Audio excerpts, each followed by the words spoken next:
It is never too early to start your hockey season predictions. You're Locked On Flames, your daily podcast on the Calgary Flames. Part of the Locked On Podcast Network, your team every day.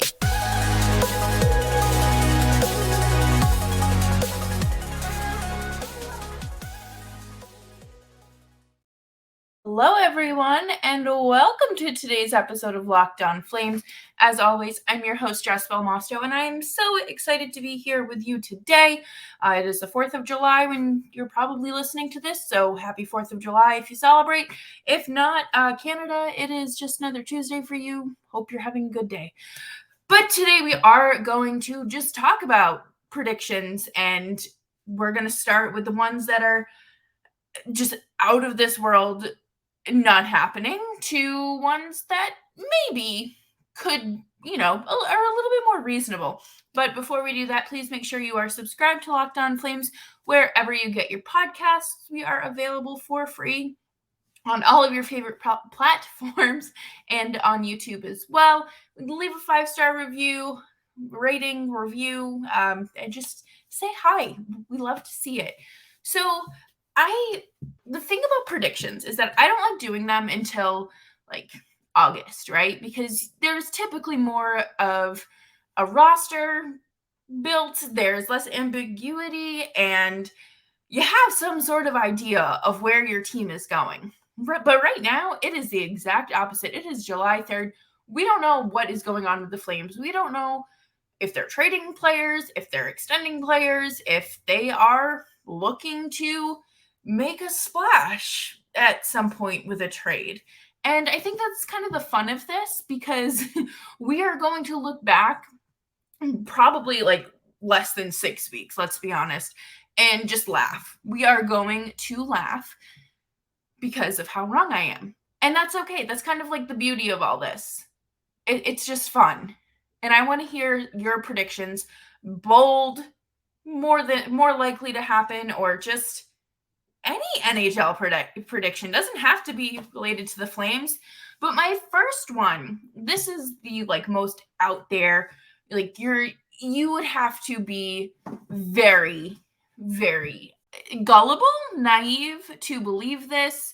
And this is that the Flames will be one of the last teams in on the Nylander trade. I don't think that's the case. If they are involved in any way, they will fumble the bag. Or Nylander, is asking for around $10 million a year. And number one, I don't think the Flames should do that, tie that kind of money up in another player. I don't care about the cap increasing. I just don't think that that is the right move for the Flames right now. And I also just think that the Flames are always just almost there. So it really wouldn't be any different if the Flames fumbled the bag. So I guess I should have put this in the more likely category, because if they are involved, they are going to mess it up. They somehow always find a way to do that. But I do think that the Flames should just not go after William Nylander because of the money he wants. The Flames don't have the resources at the moment to commit long-term to a $10 million. They cannot afford to put another $80 million into a player right now. So I think that we're just going to avoid that. And this one, I think, is probably out there a little bit. I think that Jacob Markstrom could be, or Jacob Markstrom and Dustin Wolf could be a 1-for-1 tandem next year. Craig Conroy made it clear that he is looking for whatever goalies are playing to be playing. He wants them to have consistent NHL time. So whether it's Vladar or Dustin Wolf, it's not going to be a situation where Jacob Markstrom starts for 16 games and Vladar gets one, and then another stretch, and then one, because that is what happened under Daryl Sutter, and it did not work. So let's just try something new, get a little creative, and maybe manage your goalies in a healthier way. And I want to say that this is more likely to, like, okay, I know I said that these are all, like, super out there, but I feel like saying them out loud now, like, they don't sound that out there. They don't sound that out there. But I really do think Dustin Wolf could spend another half a season in the AHL or a full season. I don't think that there's any point to rush him to the NHL. It is very different. It is a different beast. We have talked about this time and time again, and why there isn't always a smooth transition, or there might be a great rookie year and then they'd kind of have that sophomore slump and then might regress a little bit and then bounce back. It's not a cookie cutter path for anyone or everyone. But I think that regardless, Dustin Wolf will be seeing time in the NHL this year. I think that Dan Vladar will be traded, and Markstrom still has 3 years left on his contract, and I don't see the Flames buying him out or trading him. I don't think that teams are going to want to take on that kind of salary. And we've seen the discussion about how goalies shouldn't be your most expensive player, and they shouldn't be, really. And I don't think that it's worth the risk. Like, no team in their right mind is going to take on a $6.5 million contract for a 32, 33-year-old goalie. But I don't think that Markstrom will get moved. I don't. But what I do think is going to happen is Vladar will be moved. I think that, there is less of a market for him now, but say a goalie gets hurt in the middle of the season before the deadline, I think the Flames would be the first people I call, because they have Dan Vladar and they can afford to lose him, and they can absolutely make something work, I think. And if they're desperate enough to move players, then they'll do it. I feel like we kind of saw that with the Tyler Toffoli trade. But coming up next, we are going to talk about the more likely but still kind of far-fetched ideas. But before we do that, I want to take a quick break here and talk to you about our friends at FanDuel. Take your first swing at betting MLB on FanDuel and get 10 times your first bet amount in bonus bets. That's up to $200. That's right. Just bet $20 and you'll land $200 in bonus bets, win or lose. That sounds like a home run to me. That's $200 you can spend betting anything and everything from money line to the over-under to who you think is going to hit the first home run, all on an app that is safe, secure, and easy to use. Plus, when you win, you can get paid instantly. That's one of my favorite parts of the app. I'm not going to lie. So sign up today and visit FanDuel.com/lockedon to get up to $200 in bonus bets. That is FanDuel.com/lockedon to get started. And FanDuel, official partner of Major League Baseball. And thank you, everyone, for sticking around and hanging out with me as we work our way through the off season. As always, I'm Jess Belmosto, so thank you. You can follow me on Twitter at Jess Belmosto. These are trades. These are predictions that I think are a little more level-headed, but still not super likely. These are just things I would like to see. These aren't really predictions. These are just my wish list. Like, now that I'm looking at it again, this is just my wish list.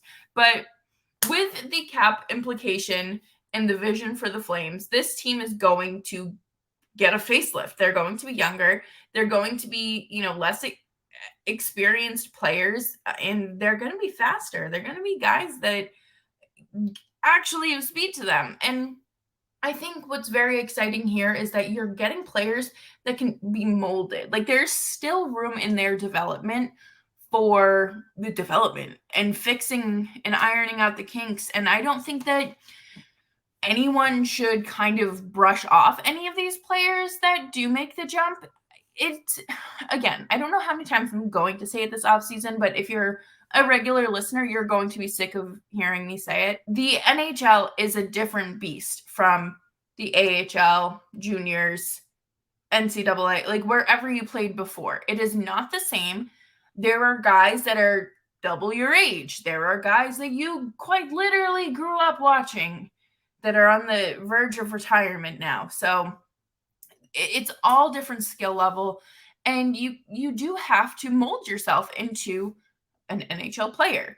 So here, I guess this is my big prediction, is that Jakob Pelletier, but he has a breakout year. He sees consistent NHL ice time. He isn't being benched for mistakes. He isn't being played or being benched over, veterans that are just out there making the same mistakes that he's been benched for. So I do think that he is going to have a much stronger year this year. I think that the Flames realize that they can get a lot more out of him, not under Daryl Sutter, but under a coach like Ryan Huska. I think that this is going to be a super exciting time for all of these young guys, whether they're coming up from the Wranglers or they are, like Matthew Coronado, who's playing at Harvard. He's probably going back this year for another season. So he still has time, and I really want to see mentoring, and I want to see players taking them under their wings. We saw it with Huberdeau and Pelletier last year. They are so, they have that connection. We call them the French connection for a reason, and it's just nice to see. And one player that I think is going to play a significant role is Blake Coleman.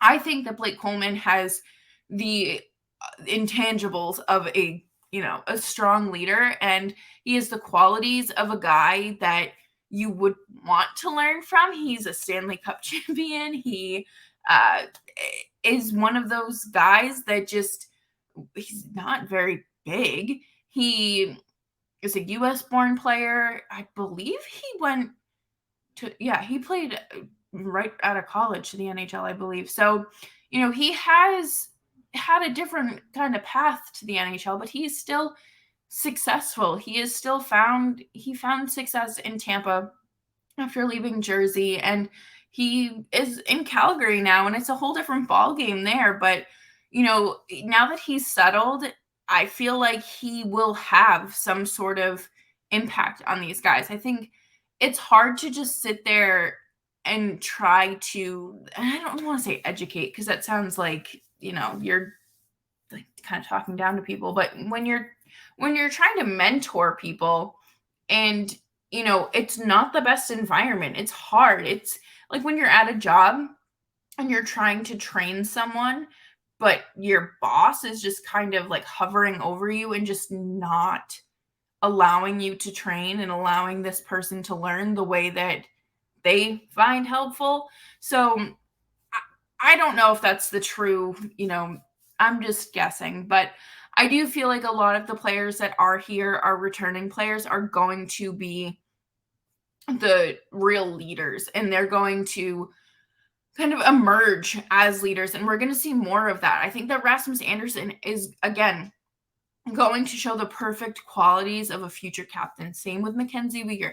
Those two are going to do so many good things this season, and I'm going to talk about that in the next segment. But I do feel like we're going to see a different side to these players, and it's going to be a good different side for a change. And with everything that happened last year, I really think that they're going to come into this with the weight lifted off their shoulders, and they have something to prove. Coming up next, we are going to talk about the more likely predictions, and again, things that we can still probably laugh at come October, because things can change, right? And thank you everyone for sticking around here on Locked On Flames. Make sure you give the show a 5-star rating and a nice little review on Apple Podcasts. I was really torn on where to put this one, because I do think that these are more realistic, but that doesn't mean I think that they could happen like immediately this season.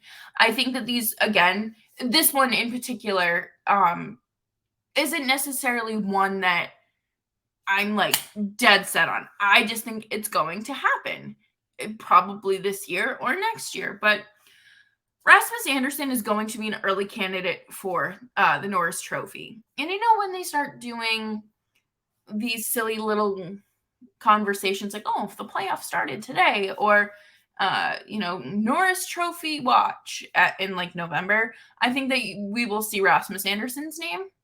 I think that he is going to, again, just have a great year under Ryan Huska and with Mark Savard as an assistant coach. And it's just a whole new ball game for them. And after, there will probably be an adjustment period.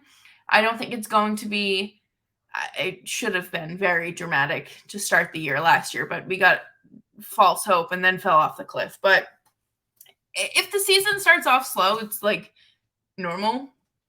It's nothing to kind of panic about. And we don't need to start writing pieces saying, oh, they're picking up right where they left off, because they're not. It's a whole different team. And you're more than likely going to have an entirely different top line too. This next one is a given. Jonathan Huberdeau is going to have a bounce back year. And I think that's just, again, it's a given. It can't get much worse than last year, but I don't necessarily think he's going to be that 100-plus point player again. There obviously were a lot of factors that went into that in Florida, but I do think that now that there is kind of some control and actual direction with the team, I think that the Flames are going to work with him and set him up for success and not play him on his off wing and let him set up the plays and let him kind of dictate that, because he has earned that right. He has earned that right. And last season, yes, it does go into the history books because it is the steepest decline in NHL history. But I just, in my gut, you aren't, he's not just going to be like a 50, 60 point player anymore. Like, he's going to be something like more. And he even said it like pretty much as soon as the season ended. I didn't just forget how to play hockey. And when you are set up into situations where you can't succeed, then you're not going to succeed. And I think a lot of people kind of lose sight on that. And just because, oh, well, like, he should be able to play on his off wing, that's part of being a player. That's not everyone's, it's not in everyone's, Rolodex. It's not in everyone's skills here. You have to use your players to their best advantage here. It's not rocket science.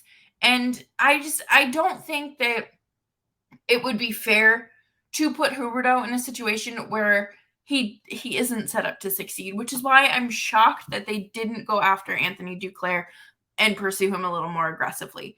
I figured they would have, or at least, what are they doing to make sure that he has a strong center and a winger, because we cannot have a repeat of last season. It is unacceptable. And that contract, you thought people were talking bad about it after 1 year. You have 2 years like that, and it's not going to be pretty. It's going to be very bad. And I really do think that Craig Conroy is like doing his thing. And okay, like, no more predictions. I saw like some discussion about this on Twitter today, and I wanted to add to it because, people are saying, Craig Conroy's being quiet. I don't really get it. Why isn't he trading? What isn't he doing? Why is he doing it? And I think it's okay for him to be cautious when approaching these things. I don't necessarily think he isn't taking phone calls or making phone calls. We just aren't hearing about it. And if we were supposed to know about it, Conroy would be texting Elliot Friedman or Frank Saravalli and saying these things, because that is what they do. That is why the mouthpieces of the league are there.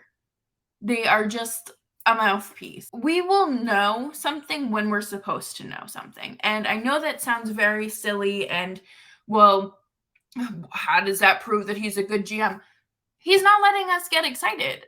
And he's not just running to Elliot or whoever when there's like a small spark. it has to be pretty close to a full-blown fire for him to say something. And that's okay, because again, I feel like if you are just saying things to put it out there, you're going to look like a bad general manager when that thing does not happen. It's kind of a double-edged sword, but it reminds me so much of last season when the Jack Eichel trade was going on and Kevin Weeks tweeted about how the Flames were in on it, and it didn't happen. And everyone was so upset. And everyone was saying, well, I wouldn't have traded Matthew Tkachuk. I would have traded Matthew Tkachuk to Buffalo in 2 seconds for Jack Eichel. I'm just saying there was no reason to not want that trade to happen. We've dwelled on this enough, but my point is that you're going to want to be more selective about, word getting out, especially in your first year as a general manager and someone that has a lot to clean up and a lot to navigate, because you don't want to just put out like specific things like, hearing Noah Hanifin and I don't know, St. Louis are in talks. What does that do? Craig Conroy could just be talking to them about Noah Hanifin, but that doesn't mean anything is going to come to fruition or it's going anywhere. Because if every general manager or front office leaked when they were calling on another player or interested in another player, the breaking news wouldn't be as exciting because we would see it constantly and we would be worn out from it. So when you're more selective about the stuff you're putting out and you want leaked, you're going to get a better reaction, and you don't have to worry about falling flat, because if no one knows you're doing it, no one sees when you lose, when you're playing solitaire. Great philosopher once said that. You just have to trust Craig Conroy and wait. Waiting is okay. It's only July. What I'm not really feeling is this still not having an answer from Elias Lindholm publicly. So we will wait. We will see. But thank you so much, everyone, for hanging out with me today on Locked On Flames. American listeners, happy 4th of July. Be safe. Apply sunscreen. Mix in a few waters. Canada, I hope you had a good Canada Day on Saturday. And the rest of the listeners, drink water, stay hydrated, stay out of the sun, and just enjoy your day. And I will be back tomorrow, and Nick will be joining me at some point this week to continue and hopefully deal with some Flames news. Bye-bye.